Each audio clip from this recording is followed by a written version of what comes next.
সামনে নির্বাচন। এই নির্বাচনে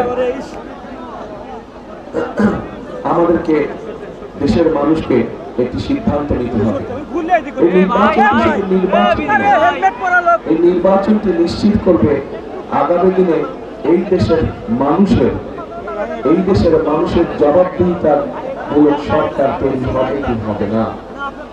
সেই জন্যই আজকে বগুড়াবাসীর কাছে আমার আহ্বান থাকবে, অনুরোধ থাকবে যে এই নির্বাচনটির ব্যাপারে আমাদেরকে অত্যন্ত সিরিয়াস থাকতে হবে। কারণ এই নির্বাচন আমাদেরকে দিক নির্দেশনা দেবে যে আগামী দিনে দেশ কোন দিকে পরিচালিত হবে। আমরা যদি আমাদের